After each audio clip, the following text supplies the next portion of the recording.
Hi, welcome to the Perception Podcast. I'm your host, Thomas Casey Zellers, and today we are hopefully going to change your perception on things that you thought you already knew. We are more than just guiding students into the next step. Do you take a look back and connect the dots? What I experienced in 7th and 8th grade was God setting me up to now have this conversation. Oh, yeah. Yes. I could have a week where I meet with 8 or 9 kids, and I'm like, I helped them. I knew what I was saying was helpful. I've learned you can't save everybody. I would have liked to talk to somebody who understood that what I was feeling in that moment was big. And I try to do that with my kids. But we are qualified because we've learned about those theories, we've practiced those theories, and we're doing it. You just might not know that. You just don't notice it. Right. Jedi mind tricks, dude. Hi, welcome to the Perception Podcast. I'm your host, Thomas Casey Zellers, and today we are hopefully going to change your perception on things that you thought you already knew. Today's guest joining me today is actually one of my lifelong friends. We've known each other for close to, I don't know, maybe close to 20 years at this point. A long time. This is Ben Belt, which, yes, that is fun to say real fast. What's going on, man? How you doing today? Man, I'm good. Glad to be here. Good. I'm happy you are here. Yeah. So today's topic is going to be about counseling. You are a guidance counselor for students, correct? Or? I am. My first thing I'm gonna say is a correction, actually. Okay. All right. So change my perception. In the school counseling world, we're trying to get away from.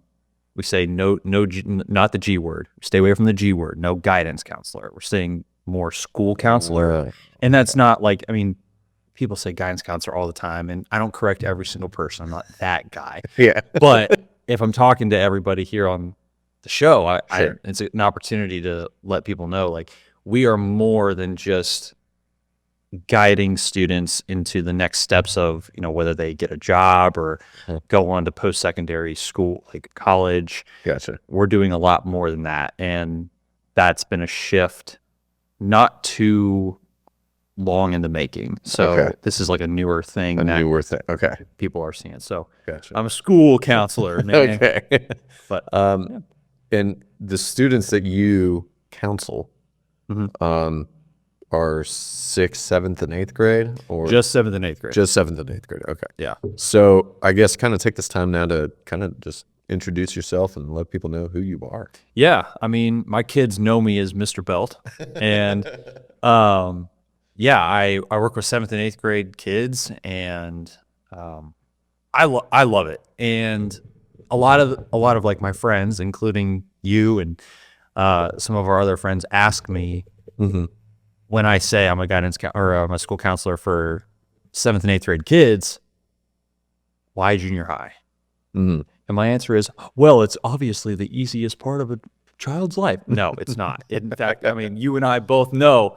Oh yeah. When we met in that stage grade. of life, Yeah. that it is just a hard time, and for students and kids. So, well, yeah, because I mean, your hormones are raging, and you don't know how to deal with all the raging hormones. Yeah, you don't know how to do what to do. Yeah, they are. This is my favorite way to describe 7th and 8th grade kids. Okay. They know everything and nothing at the same time. It's honestly impressive how much they know and don't know at the same time, because this is the age where they start to kind of figure out those deeper concepts and start to feel those deeper feelings, probably for some of them for the first time, whether it's a situation at home that they're not in control of, just normal developmental staging. It is a lot of big feelings all at once. Yeah. I kind of like, what's the movie that came out? It's Everything Everywhere All at Once. Yeah. That title of the movie I kind of put into the perspective for like my kids. They feel everything everywhere all at once. So those kids, they need somebody to kind of like help them take a breath. Yeah.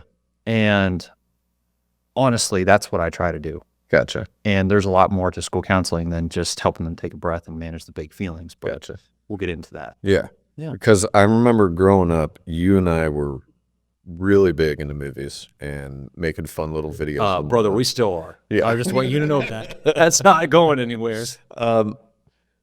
But that was, I think, if I remember correctly, growing up, like that was both really kind of like our passions, not just like a hobby, but later as kind of life went on, that sort of, I stuck with that passion, and that became a lot more for a hobby for you, and this kind of became your real, I guess, kind of calling. So how, kind of walk me through that a little bit. What happened there? Yeah. I love telling this story. I love telling this story not because it highlights kind of where I'm at now professionally, but it highlights what God did in me at college. So to what you were saying, to the audience, I did not plan on being a counselor at all when I was in college. When I got to college, I was thinking only film. Didn't you do a year at IU? No, I did. So I was at Anderson University all 4 years. Oh, okay. And that first year at Anderson, film major. I was like, I'm going to be a film major. I'm going to figure out how to get into the film industry. Anderson has a great arts program and a great film program. So I was like, all right, this is it. And after my first semester, I was like, this is not it. I still love making movies. And when I say making movies, I don't mean the long short films. I'm talking like little family movies, like recaps of the summer, things. Oh yeah. Just you make those all the time, and I watch them. Hey, I appreciate that. Yeah. And I love making them because it still allows me to tap into that creative place that I was at when I. But it makes it more personal for you. Yes. Yeah. And so anyway, I finished my first semester as a film major, and I was like, okay, if this isn't what I want to do, I had no backup plan. I was like, I don't know what my passion is. And because it's not film, it's more of a hobby, like what you were saying. And I thought more about it, and I can tell you exactly how it went. Did you feel kind of like lost in that moment? I didn't feel lost for very long, but I did feel it. But like I said, not for very long. I went home I think maybe it was over spring break, because now we're into semester 2 and I'm trying to figure out. Yeah. So I was lost for maybe a couple months. And I was sitting in the kitchen at my parents' house, and I was like, I think my passion is people. And I was like, that's such a large scope. Yeah. To pick now, very broad. Now I have to pick a major, and it's like, well, you could argue that every major's, my passion is people. There's 7 billion of them. So how do I narrow that down? And so I had conversations with my parents in that moment, and I said, I don't want to do film. So now, logistically, my dad, my dad, he's like, how's my son going to graduate at one time? Now, my dad's a great guy. And so he was asking those right questions because I wasn't thinking about that. I was just trying to. Yeah. Your dad was asking the questions that he felt you needed to start asking yourself. And Phil is really good at that, right? Oh, yeah. Phil, he is so good at that.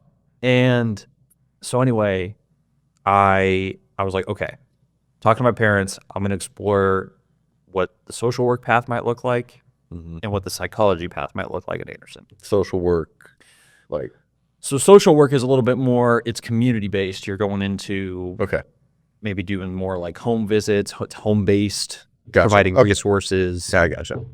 Maybe families that unfortunately are just struggling to kind of get back on track and needing those resources. Psychology does a little bit more of the, hey, let's get into the therapy world. Let's explore what's going on inside inside your brain and talk about what's creating this feeling, what thought is creating this feeling, and why. So I was like, okay, one of these two paths got to be it.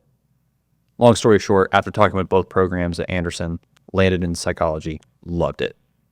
AU's psych program was phenomenal and just what I needed, both personally and professionally. And so once I nailed that down, was still able to graduate on time, was able to do the whole psych program in 3 years. Oh, wow.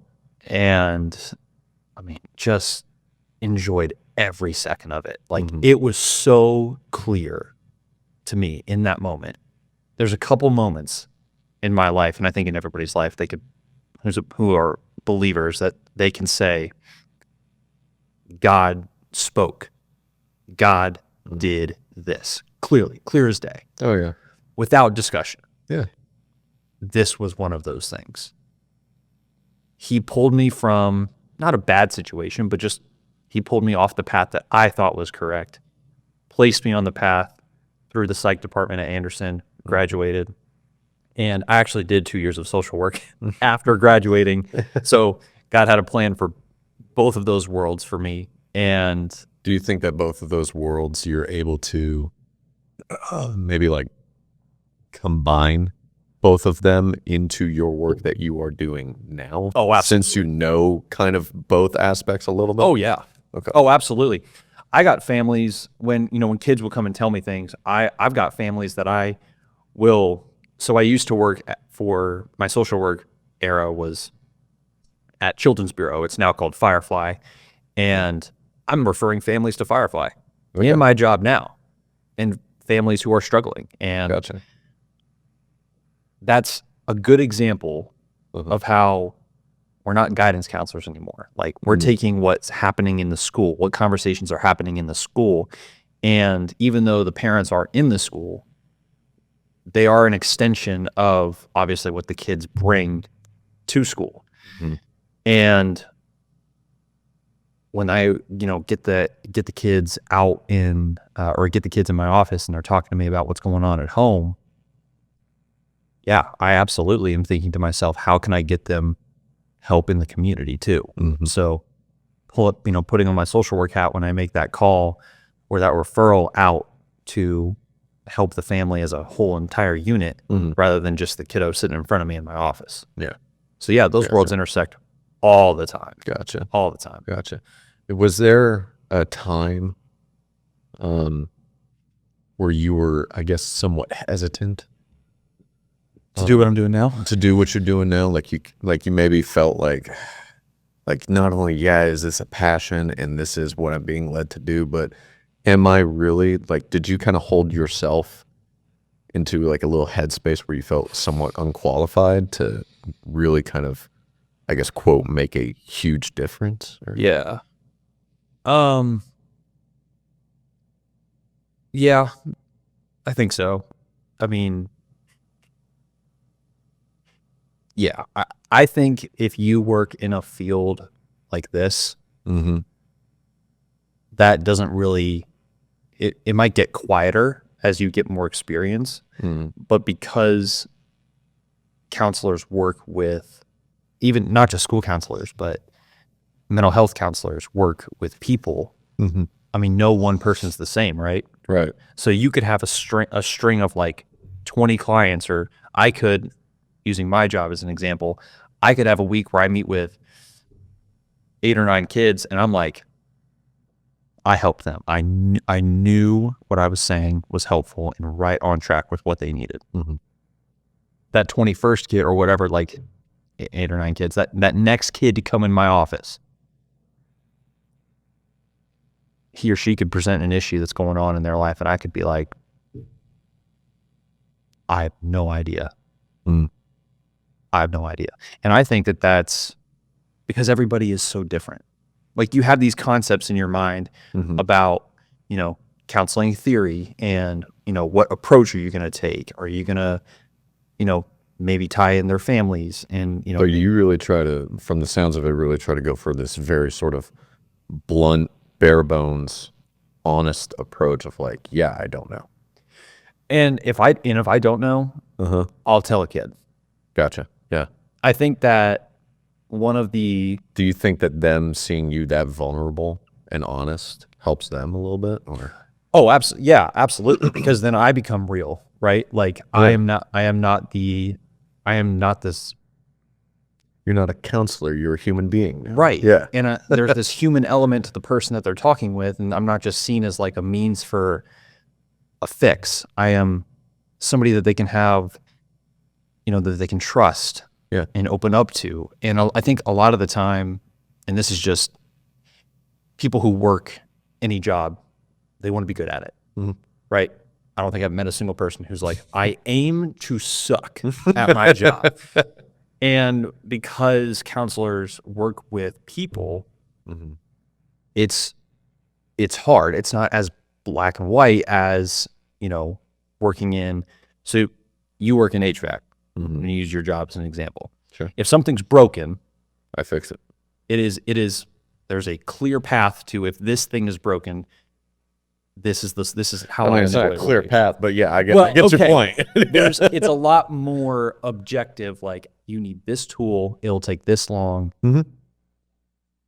Counseling's not like that. Like, for me, human beings are complex creatures. Exactly. And so going back to what your original question was, when you admit either, both out loud and then internally, like, I don't know right now what this person needs.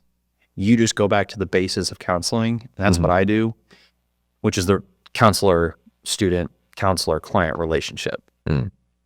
Because when you just continue to build trust with that person, continue to have them just have this open dialogue about what they're feeling, sometimes that's when the answer becomes clear. Not because I said the magic thing, but because maybe they, while talking, said something that just clicked, just opened up the floodgates. And that only happens by having open, trusting dialogue.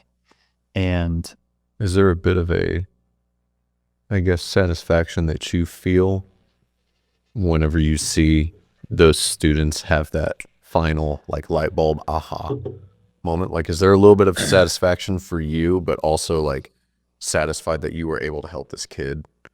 Oh man, it's the best. Yeah. I mean, it's why I go into school every day and do what I do.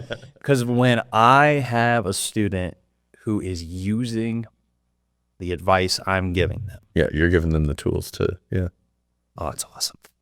Yeah. It is awesome. And I might not see it, even if they're if they take the tools that I'm giving them and they don't utilize them until high school, and I'm not there in the high school with them.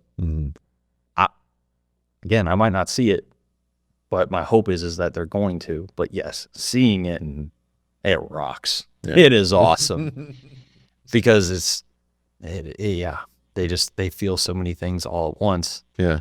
Right. Yeah. So seeing them take control of all those things at once and maybe make it a little bit more manageable, man, you're helping them take all those roads of everything everywhere all at once and kind of helping them siphon out all these different paths. Yep. Yeah. Wow. Oh yeah. So you learn a lot about other people through this job, but what have you learned about yourself personally throughout all these years of doing this now? I think I've learned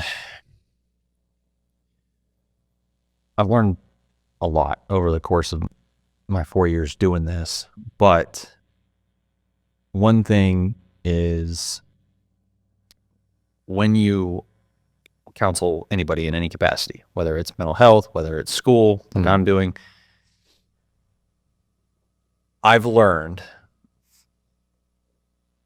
number one, you can't save everybody. You can't save everybody. And I think with my personality, I have learned that is probably one of my biggest battles internally. Is I am not the savior for these kids, even though sometimes in their mind they might see me that way. Sure. I have learned that is something that the enemy has used against me to kind of get down on myself sometimes about how I haven't helped this person in this capacity well enough, or I haven't gotten them to do this, take this step to help themselves fast enough. And so this is a little bit of a bleaker thing I've learned about myself, but it's helpful because it truthfully answers the question you asked of, what have I learned about myself? I need to kind of rein that in and allow the tools I give them to be used by them. I can't force them to do that. But most importantly, and even on a deeper, on a spiritual level, God's the only, like, he is the only one Amen. that can save them from what's going on in their life, Absolutely. no matter how big or small. And Absolutely. that has been helpful as I continue to learn more about my faith and how my kids need all this help. I can step away and I can say, it's not my job. It's a battle. Like I said, it's what I've learned about myself. This battle's been going on for a while, but through counseling and being a counselor, I don't think that I really would have become more attuned to this battle going on inside of me if I was in any other job. Do you struggle at all with compassion fatigue? Oh yeah. And that's when I know I have to take care of myself. That's when I know when. Right, because you're taking on all these burdens. You're hearing, as you said, about 8, 9, 10 kids a week. And sometimes it's 8, 9 kids a day, man. I mean, yeah. So I mean, you're taking on all that a day, and I mean, I'd have to imagine that there's only so much that your heart, your mind can take. Out of that. Yeah, and that is where the battle comes in, because I hold myself to this standard of yes, like, these kids are coming to me. I need to be what they think I am in their head. But that's not healthy thinking, because these kids don't have they have a perception of a 7th and 8th grade student, which is developmentally makes sense. But to see me as the problem solver and the fixer for their problems, if I start to fully put myself into that form of thinking and that they have in this perception of myself of, like, Mr. Belt is the guy who's going to fix my problems. If I buy into that, that's when that compassion fatigue hits hard, because then that's when that battle of, I got to be the savior, I got to be the one who does fix the problem. That's when that starts to really get loud. Those thoughts start to get loud of, okay, I got to fix this. And if I don't fix this, I suck at my job. Which isn't true, because I am good at my job. And I think that this is something that counselors, whether you go to see a mental health counselor or you've seen your school counselor before, and even if you've just gone to see your school counselor to talk about college and work and just next steps after high school, they feel that. They feel that. And I think one of the things I would want people to know about school counselors and compassion fatigue, what you're talking about, is, I mean, we, at every level, we feel it in some capacity. And it sucks some days. It really does. But again, that is where being a believer is so helpful, because I can rest in knowing that. Come to me, all you who are burdened and heavy labor, and I will give you rest. It's nice to know that as the kids come to me with their burdens, I can then go to somebody with those burdens as well. Now, I want to ask you too, I'm going to put you a little bit on the spot here. I feel like that's why I'm here, man. But you being a married man, do you struggle at all to take that home with you, or do you have complete comfort in going to your wife and telling her, this is what I'm struggling with today, or this is something really cool that happened with a kid today? Like, or do you kind of be on guard a little bit and only tell her like some of the other stuff? Like, is like, how do you bring that home? How do you find that balance? Yeah, that's a good question. So just so I think it's important that everybody knows this. When counselors, this is both mental health and school counselors, not a single one of us will use a client or student's name. I just wanted to make sure that people know that. So like if I go home and tell Lauren, my wife, a story, I'm not going to use names because all students are protected under FERPA. So I want to make sure that is said because before I start talking about how I talk to my wife, I don't want anybody to think like, oh, if I go see a counselor, they're just going to go tell their husband or wife about me. It's like, no, that is not what we are all. There's that trust. There's protection. Yes, there's absolutely confidentiality and protection. So, but yes, to answer your question, I will talk to my wife about what goes on at work. And because my work is people, I will then get into talking about my conversations. And again, without giving them identification details about who I'm talking to, I will, I will need to process what goes on at work. And I talk freely with her, completely openly. It's not always right away. So if there's something, because you're still trying to process some stuff. Yeah. And it might be a day or two later. Sometimes I'll talk right away, but I do talk to her. I have to, because the stuff sometimes that I am told, it is hard to sit with alone. Yeah. So having a wife who is completely and fully invested in making sure that I'm okay and cared for and taking care of myself, she can do that at such a high level when she knows what's going on. And the celebrations I share with her too, like things that are great, whether I, feel like I helped a kid or whether they, told me something great about how they used this skill to make them make a situation better. I share that too. And because she needs to know that, when I do this job and it's a hard job, it's not always bad. Like just because it's a hard job doesn't mean, when she asks, how was your day? I'm only going to share the bad stuff, because then at that point, she's going to hit me with, well, just change jobs. Like, no, there are so many good things that I experience and see, and I try to share it all. Yeah. So I kind of want to dive a little bit deeper now into the spiritual side of things a little bit. Okay. Do you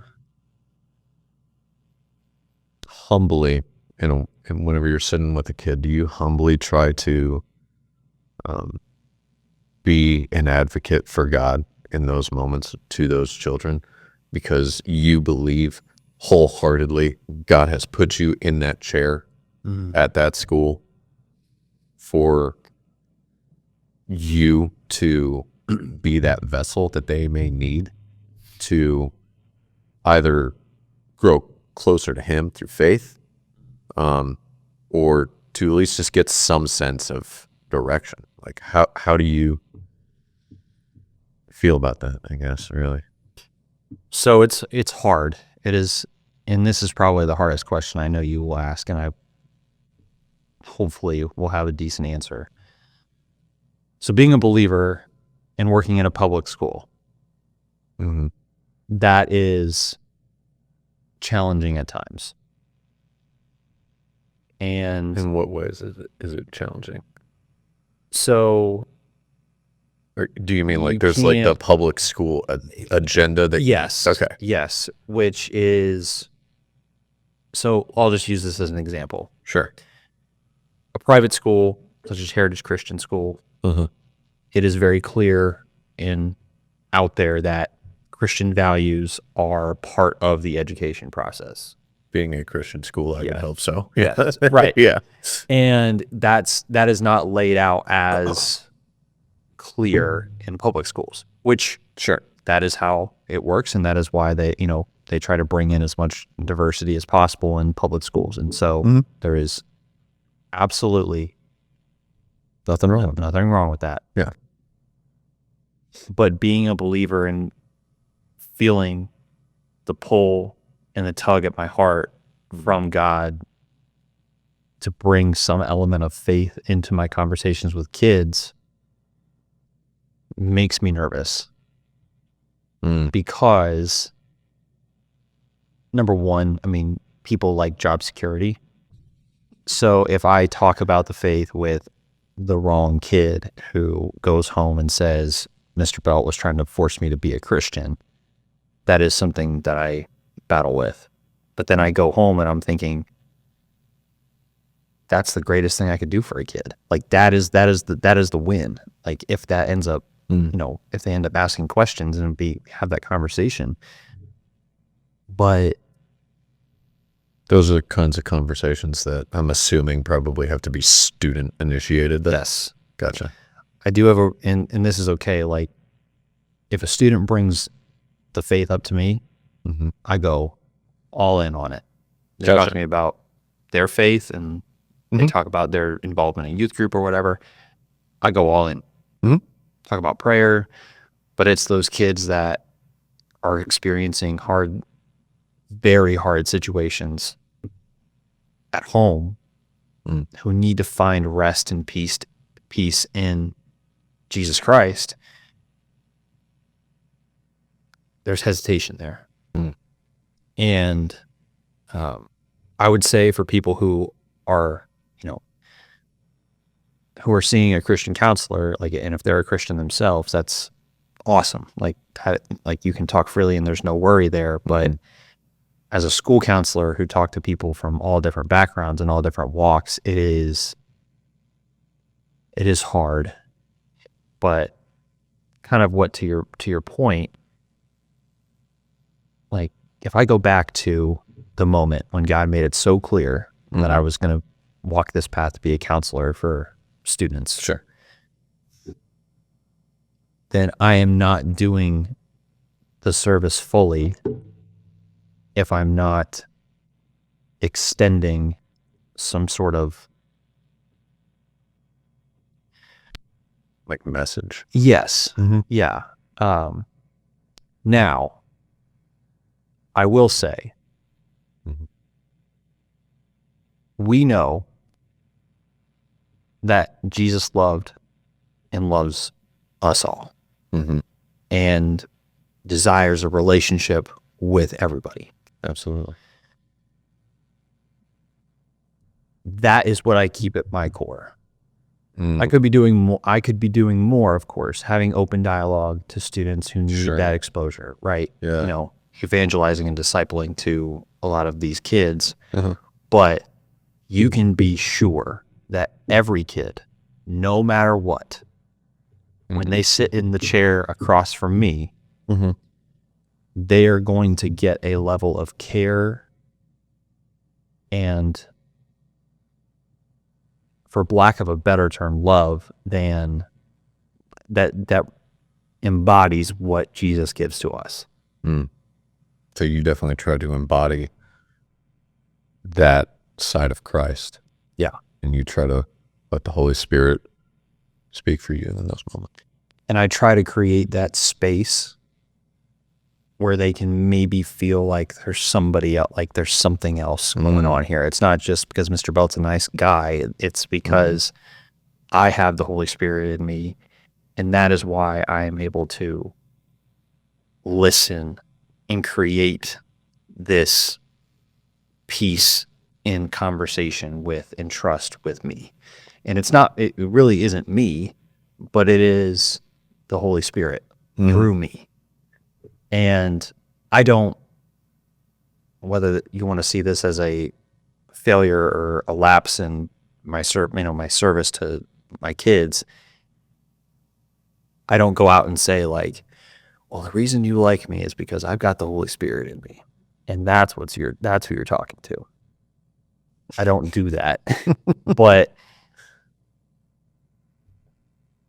I don't know. Maybe I should. But I don't know how that would be well received. Right. Probably not very well. But I think that any counselor in any position who, if you're seeing adults, kids, families, couples, if they're a believer, I think something everybody should know is it is not just them working in them. It's the Holy Spirit working as well. Gotcha. They're not perfect. I definitely experience like compassion fatigue where it's a little bit harder to get the Holy Spirit to work through me because I'm personally feeling the weight. I'm not doing a job taking care of myself, but you talk to somebody who is a believer, it is never just them in the room with you. Like the Holy Spirit is there. Oh yeah. And that's, I think, when two or more are gathered in my name. Yeah. and that's, again, it's all an extension of, loving like Jesus loved. And that's what I try to do. That's what I keep in my core. Gotcha. So I gotcha.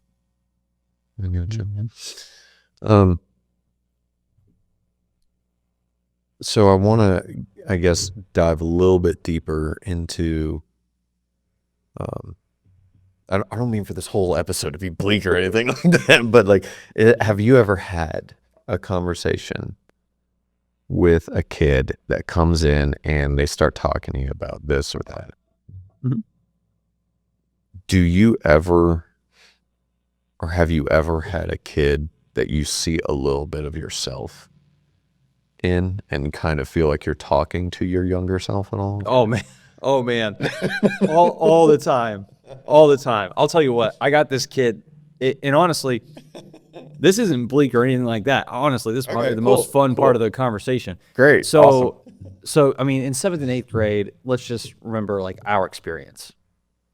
Yeah. We're sitting at lunch table drawing like little Kirby thing like on paper, right? Like we're not playing sports. Like you and I in our friend group, we were like we were definitely, we were a little odd. yeah, we weren't nerds either. We were just We were unique. unique. We were unique. That's the word. So yeah, but all the time though, I mean, my 7th and 8th grade experience was, I mean, just like everybody else's. It's got some greats. It's got some horrible. I mean, just horrible moments. Yeah. And one of the most entertaining things I can talk to kids about, relationships. One of the most hands down entertaining things I can talk about. Yeah. Whether it's, girls coming in and talk to me about the boys they like or drama with boys, and whether it's Do kids still pass notes or do they text under the desk? Nah. It's all texting now, man. Okay. It's all like I didn't know if they had posting. like little origami things. Nah, hey, speaking of, somebody did give me one of those, but it's not like a, hey, do you like me? Okay, all right. Maybe. No, yeah. It's not that. It's not really that. I mean, it's all virtual now. I mean, no. So anyway, yeah, I see myself in a lot of kids, and in junior high, boys will come to me and talk to me about relationship stuff like with girls. And so like if I think back to like where you and I were in junior high, you couldn't pay me enough money to walk into the counselor's office and talk about how I like X and Y, these girls. You couldn't pay me enough money.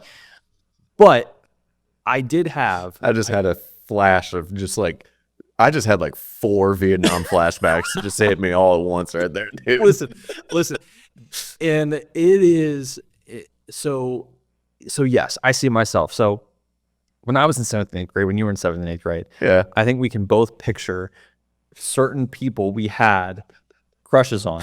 Yeah, absolutely. Yeah. Yeah. And, a kid will come in, we'll just take a, junior high boy come in and talk to me about a girl that he really likes. And I had this specific student a couple of years ago who he would come in, we had a great relationship. He would come and talk to me about how he wanted to let this girl know that he liked this. Serious kids will come to me because they don't know who else to ask. Either they don't feel comfortable with their dad or they don't have a father figure at home. And so when they, form a good relationship with me, like it is one of the coolest things about the job. Yeah. So this kid a couple of years ago comes to me and he's talking to me about how he really likes this girl, but he hasn't really had a conversation with her or anything like that. And I'm like, okay, well, let's go about this maybe in a way. And I'm giving him advice. And I'm thinking to myself, this kid probably sees me as like the expert in dating. And I am like the most unqualified person to have this in my mind, I'm thinking this, but this kid sees me as like, Mr. Belt's got the answers. I'm going to get a girlfriend because I'm going to take his advice. And I'm like, okay, buddy, like, first off, we can't control how she's going to feel, but hey, I'll just give you, I'll give you some advice or whatever. Yeah. And so then I think back to, I'm thinking about the girl I had a crush on in 7th and 8th grade. And I'm thinking about what I did in that moment. And I'm like, do the opposite. I'm like, don't do what I did. Because there was a girl that I had a crush on. And I was telling this story to my wife, actually. And she was like, if you would have done that to me, I probably would have like thought you were the best guy in school. Like, and I'm like, okay, so maybe it's dependent on the girl. But anyway, when I was in 8th grade, I had a crush. Told my dad about this crush, and I wanted to go and I wanted to get her something to let her know, like I had a crush on her. And so anyway, long story short, he takes me to Kohl's. I get her a necklace, and I give her the necklace. I lay it on her desk and walk away. Don't say a single word. So I tell the kid this story. It's it is honestly one of the most fun things when I can share a story from my junior high experience, and I can they can kind of laugh and giggle at me, like, because they're like, I would never do that. But it helps it make it real for them that I've been through something like that. So you left it on the desk? I left it on the desk. And didn't say anything? No, didn't say anything. She wrote me a thank you card, and we never date. Like, it was so awkward. It was so bad. I know. Don't. Dude. It's all right. I'm married now to the best girl. So I was gonna say, between the two of us here, you're married, I'm not, so I can't like give you too much crap for it. No, you can't. So I'm telling this kid this story. Yeah. And as I'm telling this story, I'm like, okay, this kid has a crush just like I had a crush, like, and to him, it is everything to him. Just like that girl in 7th and 8th grade, like in 8th grade for me, was everything. That whole situation was all I could think about. And I think it's just feeling like a situation, like when I see a kid who's going through something where it is clear as day that situation is all that is consuming their life. Yeah. That's how I operated. And that's probably how 90% of 7th and 8th graders operate. When something happens, whether it's like, I want to date this person, I want to, get this grade, I'm struggling with anxiety about this thing happening or not happening. I mean, just about every kid feels that. And so I see myself in a lot of different situations just about every week. There's at least one kid I can guarantee walk into my office, talk to me about what they're going through, and I can be like, I felt that. Yeah.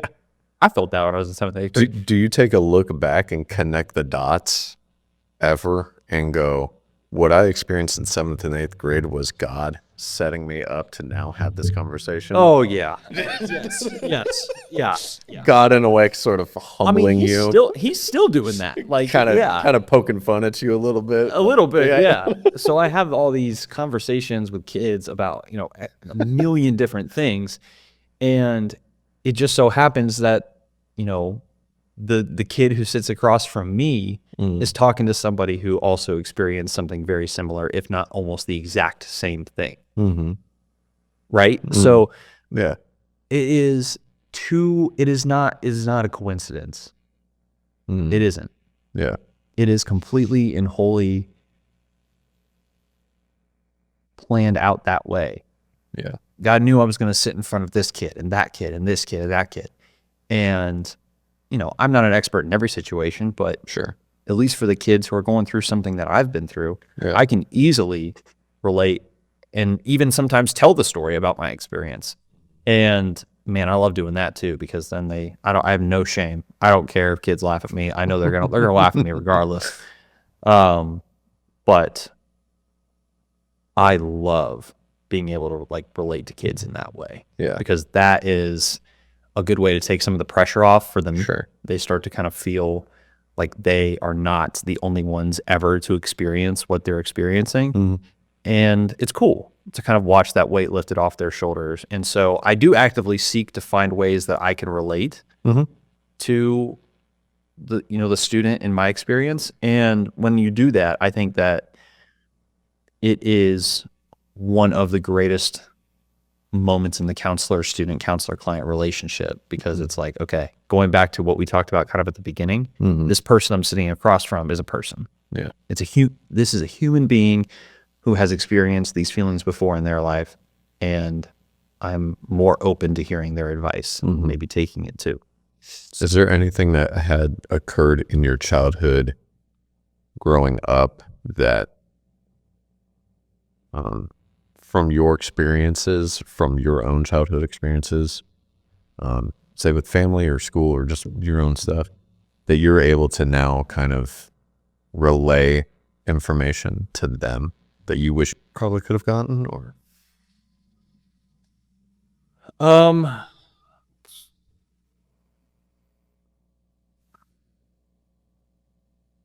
it's hard to go back and like put myself in different life events and wish, and think about what I wish I would have gotten, because I think that would change so much for me.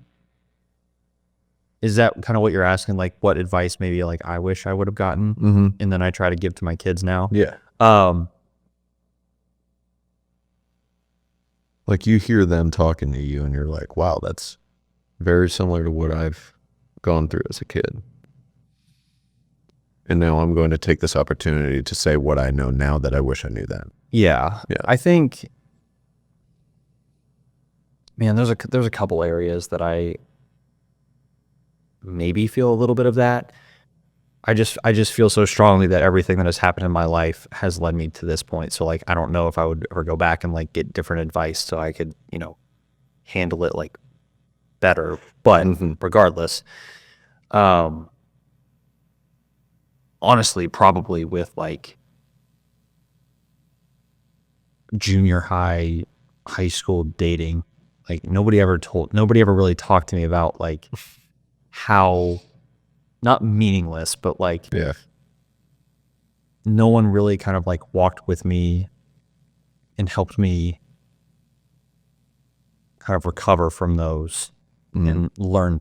I always thought it was like beginning and done, beginning and done. Like that was every relationship. And so it just felt like there was no recovery from that. And I think that that's one of the things, that's why so many students go through just like in the dating world in 7th and 8th grade, it is so devastating when breakups happen because they don't know what it's going to look like with, when the next person's going to come around. When is, what is it going to look like to move on and have a better relationship than what I just had? And because they think that they've got it all figured out in their brain, right? They've got it, Well, I know that in the adult world, whenever you break up with somebody, like you don't see them anymore. But like for kids, like tomorrow in class, they're going to walk in hallways or in class and see that person again. Yep. And I think one of the things I didn't get that I do try to talk to my students about in those moments, because this is very real. Like school counselors do talk to students about breakups, even though it feels like it's a breakup. It's not that big a deal. To them it is. And when they decide to open up to somebody about it, you can help them go through it a lot easier. And, some kids handle it well on their own. But other kids do need a little bit of that extra help because they've got such strong feelings about it. So, but yeah, you're right. They have to go into school and see that person. And man, you want to also talk about something that I struggle with, which is just like all like kids in 7th and 8th grade are having online relationships too. So that's a whole different thing. Like Discord boyfriend, Discord girlfriend. Talk about going back to one of the things I don't know how to handle. I'm like, It's an online relationship. Okay. And then I got to think about, man, that is a tough one, because when an online relationship ends, that's a whole thing. Anyway, but I do wish that somebody would have helped me, because I started to develop this personality of being a very emotional, like teen. I was very, very emotional, like emotions on my sleeve, heart on my sleeve, never shied away from feeling all the feelings. And, I've got friends like you who were a little bit more like, I have these emotions, but my personality is a little bit more like logical, and I think I just like miss that. I'm like, no, all emotions all at once. That's me. I finally got him on camera to say that I was one of his more logical friends. Yeah. Thank you. Yeah, no problem. Took us almost 20 years, but yeah. I do go to him for logical advice. But yeah, getting back to the original question, Mm-hmm. I do wish that I would have gotten somebody to sit across from me and tell me how I'm going to take actual tangible steps to move forward and be better from this relationship, because that is one thing. Even if everybody listening right now thinks, oh, junior high relationships, why is this guy talking about junior high relationships? They are, most of the time, the whole world to these kids. Yeah. And they don't really have a whole lot else going on really in their lives other than just their relationships. That's because they're not relationships at home, relationships with their friends, relationships with the girl they like. That's the forefront of their lives. Yeah. And they're trying to figure out how these big feelings work. Yeah. In relationship with person A, person B, person C. So let's, I think, just lay out here that truth that junior high relationships are not just like what a lot of people and even teachers say. It's just like, oh, it doesn't matter. This isn't going to matter going down the road. It's like, I could sit here and tell you exactly the story of me giving the necklace to that girl. That's not nothing.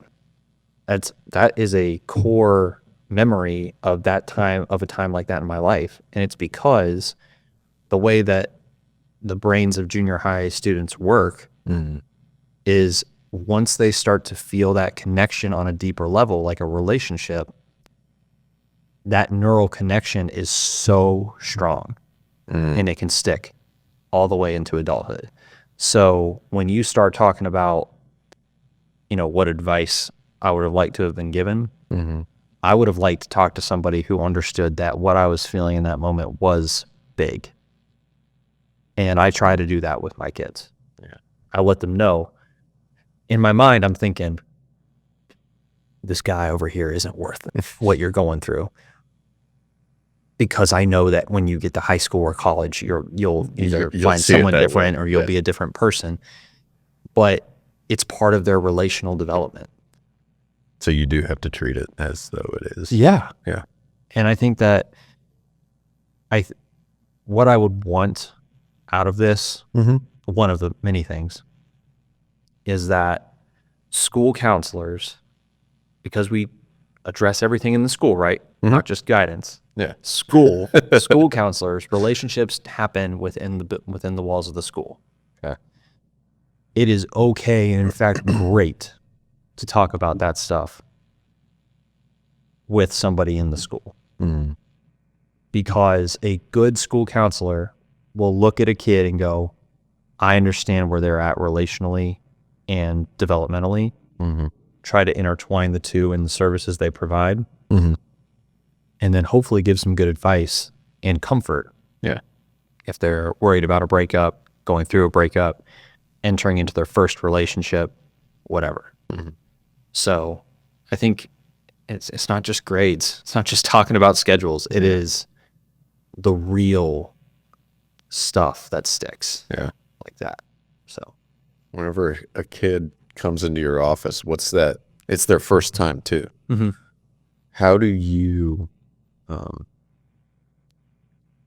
I can't think of another word, but I guess strategize is the only word that's going in my head, but that's not the word I want to use. But how do you, because I make it sound like it's like a chess game or something like that. But how do you find ways to, I guess, kind of lower the kid's guard a little bit? And how do you initiate those conversations? I mean, every kid's different, but yeah. So, I mean, your methods have to change, but what is that usually on average, I guess, kind kind of look like? Like, do you have So to get to know the kid first, or yeah, absolutely. Yeah. Some kids take a little bit longer to open up and trust than other kids. Some kids still don't fully trust me. And I don't see that really as like a me thing. That's probably something that they've gone through, and that's okay. I don't force a kid to talk about anything if they don't want to. Sure. And I think all good counselors do that. And if there's a counselor in your life that you've either seen or you are seeing now that is kind of really like forcing that, probably not for you. Just because I think it's after a certain amount of time, you want to ask probing questions to really get them to talk about it. But there's a very strategic way. So strategize. There is some strategy in there to ask good questions. So just a little insider for you guys about counseling. We have a purpose behind and another goal behind every question we ask. We're trying to get you to talk about something. And once you do, but we just are good at that. We're good at asking those questions. And so it's also not just in the questions. So to answer yours, I start with my office. My office is awesome. I love making my office, we got natural light. I've got, blessed to have a window. So it's not a bleak. My first office was so tiny, no windows, fluorescent. It was just bad. It just felt like it was tough.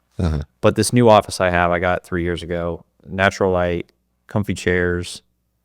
I'm big into Marvel. I got tons of superhero stuff around my office. I've got a West Virginia flag hanging above my computers. I've got, shelving with, there's some plants in there. It just feels like a home almost, like a place that they can sit and feel like it's not school necessarily for the, 15, 20 minutes I'm talking with them. It's a nice retreat away.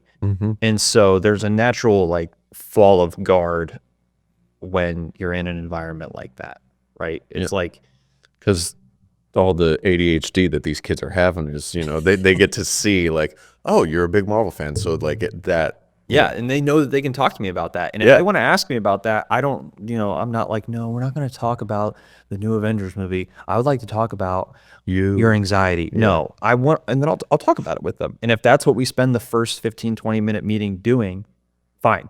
Sure. Because I know in my brain that kid is forming a connection with me, and I can feel much safer asking them harder questions later. And we will do that.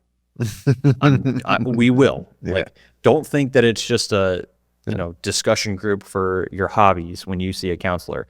When they do that with you and make time to talk about that stuff with you, it is important. And we will. I still will ask, like, if a kid talks about a certain video game with me, I'll make sure to leave like 2 or 3 minutes to talk about that with them. Sure. But, they talk about that stuff with me, and then we're in our 3rd or 4th session. I'm going to start asking hard questions. Gotcha. So, I have my questions locked and loaded based on where they're kind of at with their, their posture, whether they're kind of like head down away. My tone of voice, I also try my very best to manage. Very cognizant of that. Yes. Because if I'm talking very matter-of-fact, logically straightforward with a kid who is not quite ready to hear something like that, then I have to change it to be a little bit more soft, a little bit more gentle. And I think, honestly, even the 7th and 8th grade, like the basketball star in 8th grade, like guy just who is seemingly all put together, they want somebody to be gentle with them in some capacity. And that's what I do try to do. And that doesn't mean I'm not going to talk matter of fact, and I'm not going to talk very blunt and straightforward with those kids I have that good relationship with. But every single kid will get a little bit of gentleness from me, because I do think that there are some kids who don't get that at home. There are some kids who don't get that in their friendships. And there's not one person undeserving of a gentle talk in their life. And so that's just a little like, what's the word I'm looking for? A little insight for you on how I build trust, build a relationship with the kid. It's not just about what I say.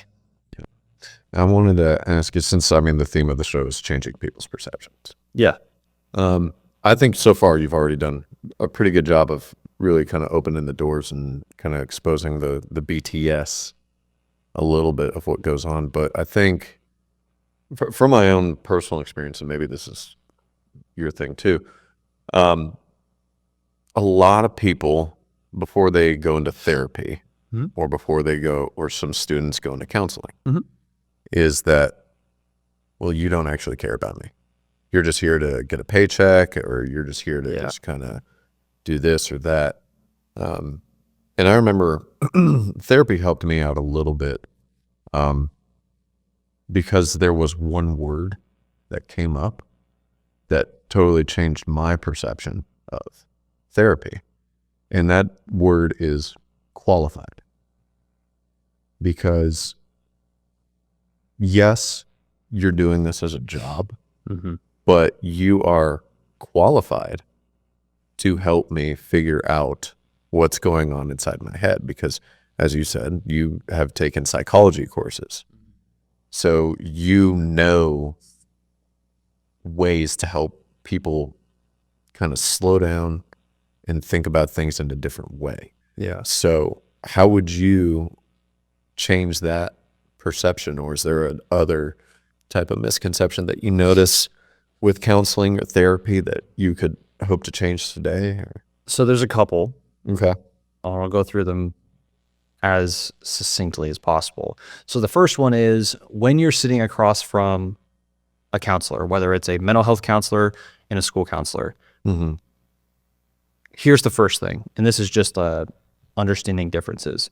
School counseling is a lot more of how do I help the student in the school setting manage their feelings and manage their stressors.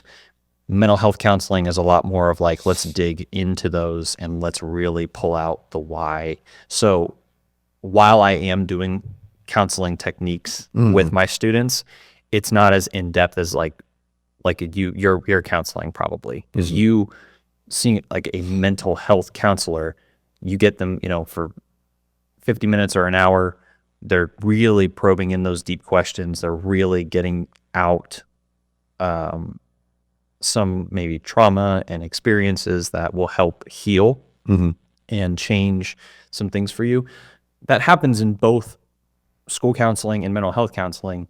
But one thing I want you and everybody else to know is we're not just trying to say what's going to make you feel good. We are using actual theory and technique in the questions we ask. Okay. So for example, So the questions in a sense are like you have some questions that are more like a hammer, and you have more questions that are sort of like a screwdriver instead or something. every question has a different purpose. And so it comes from a theory. It comes from a place of like, for example, I'll use this. So there's a theory that most school counselors kind of use as their technique. It's solution-focused brief therapy. So it's, how do I find the solution? Has this worked before? Let's explore doing that again, just maybe a little bit differently. But that is a theory in counseling that drives that question. So you might get a counselor who is very, very good at finding when situations like you're struggling with have, been resolved before, and pulling out the things that have worked in the past and putting it into the present situation. Sure. That's all a theory. That's all, we're aware of it. We know we're doing it, but you as a client or my student don't know I'm doing it. It just sounds like I'm asking cool, good questions. So you're doing Jedi mind tricks on somebody. I'm using an actual theory, and there's so many out there. I gotta sit for it because now you got me fascinated of what's. Well, there's a theory out there that basically poises like all of us have an adult, a parent, and a child.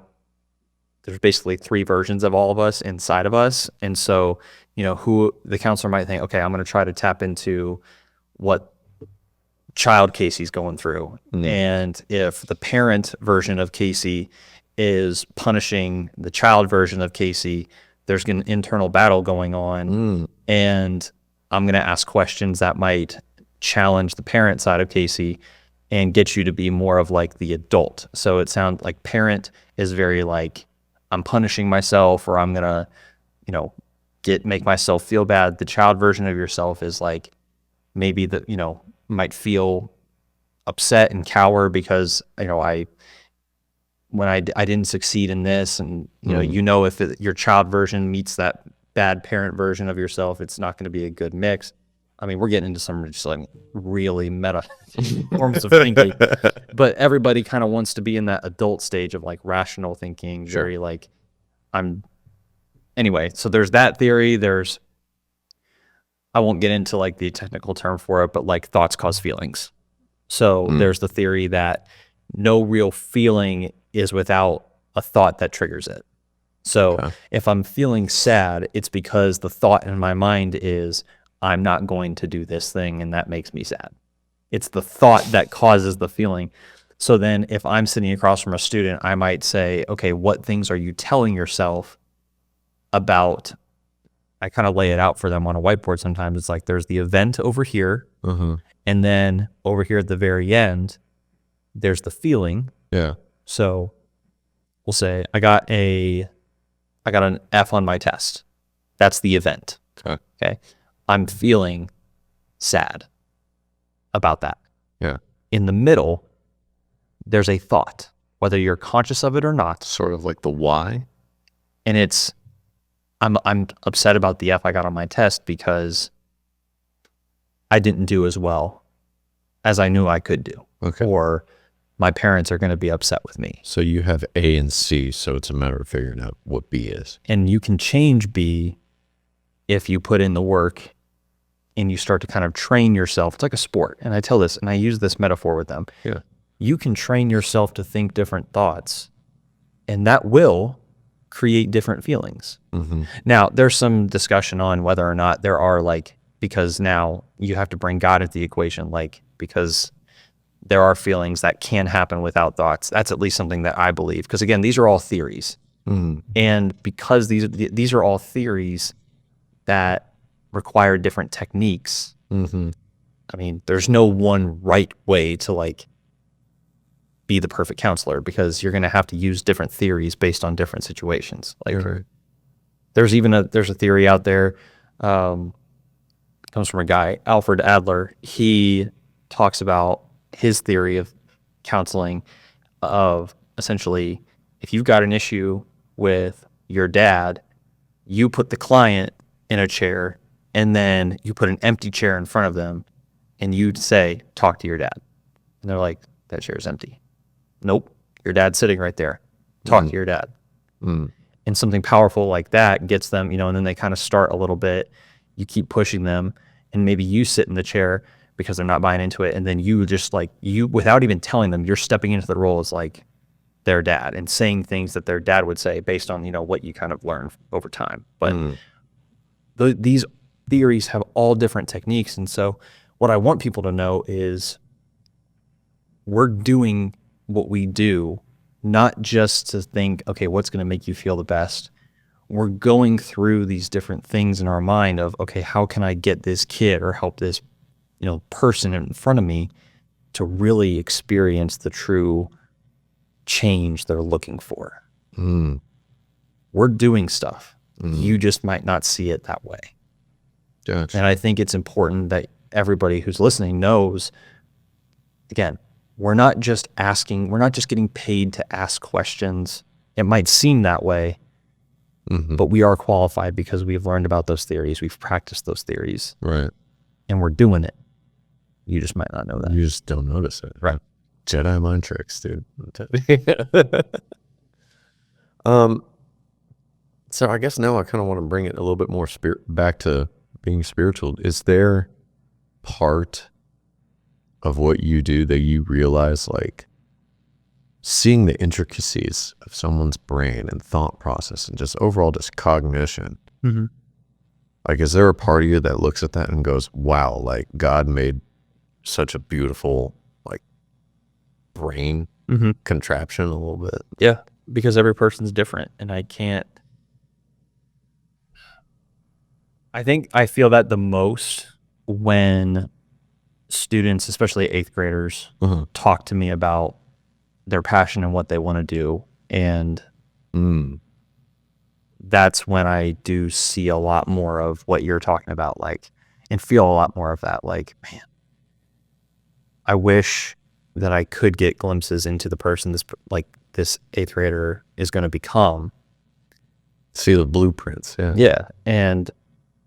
But yeah, I mean, God does such a wonderful job, the best job, creating all of us differently and creating all of us, and to have these gifts that they don't even know they're going to have yet. Mm-hmm. But maybe I see it and I'm like, okay. And I say this a lot too. I'm like, I know this is going to be hard for you to see and understand and get because they're so focused on the here and now. Mm-hmm. But I will tell them that way they can go back and they can remember a moment like where somebody said that. Yeah. Like, especially like if I see an 8th grade boy who, on the basketball team, for example, who just a great personality, he's going to have great leadership. He may not feel like he wants to be a leader right now because he wants to focus on, getting the most points and looking the best in basketball. Yeah. But eventually that's going to translate into something a lot more of like who they are at their core.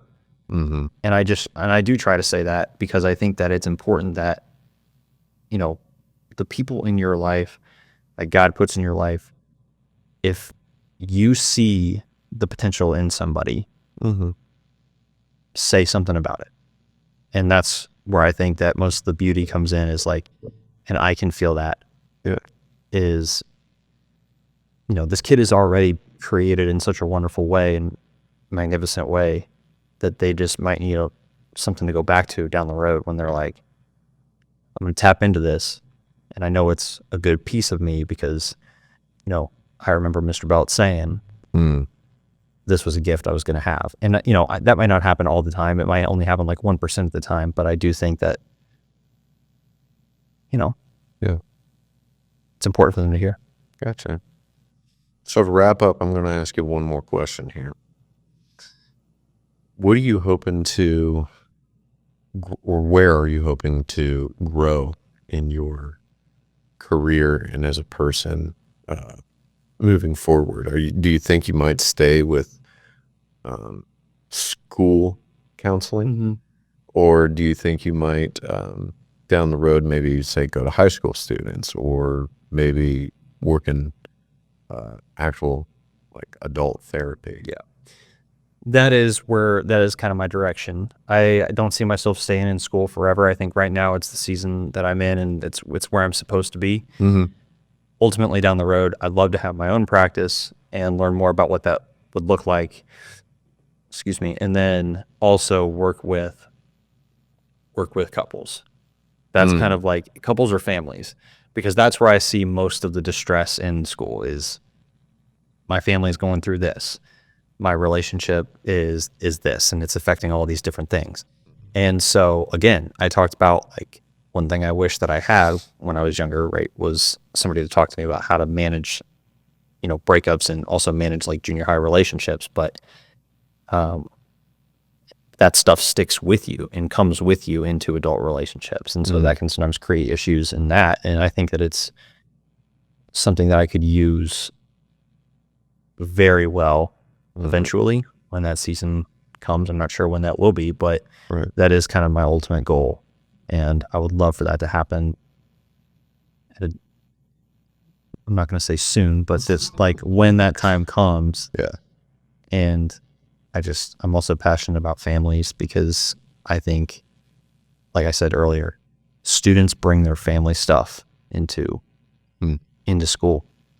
And there are so many times where I think to myself, man, I wish I could sit in front of this family and talk to dad and get them to see this, or talk to mom and get them to understand this. And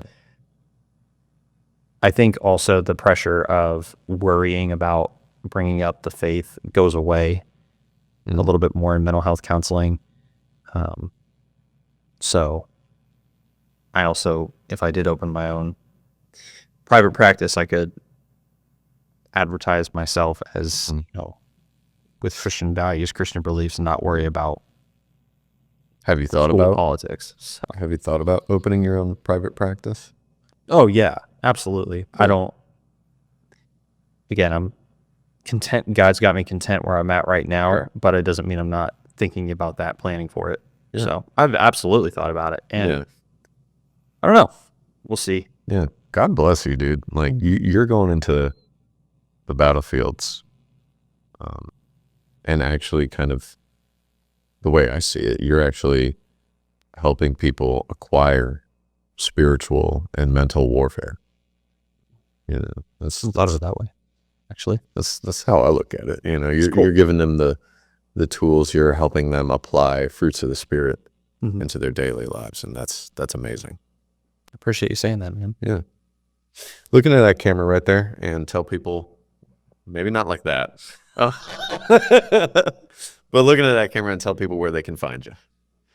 So I currently work at Franklin Central Junior High School.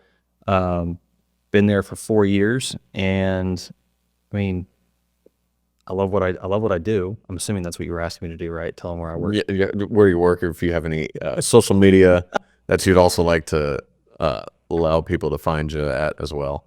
Yeah, I mean, if anybody's got questions about counseling or about school counseling, you guys can. I mean, you can find me. I'm on Instagram. It's my personal account, but feel free to DM me questions about counseling. I'm happy to answer them. Nothing really official. I mean, feel free to. I mean, my school email's on the school website, so you can send me an email if you have questions too. But yeah, I'm out there. Or ask this guy for my phone number. Yeah, because I would 100% do that to you. Don't do that. Well, now that you said it, now I kind of have to.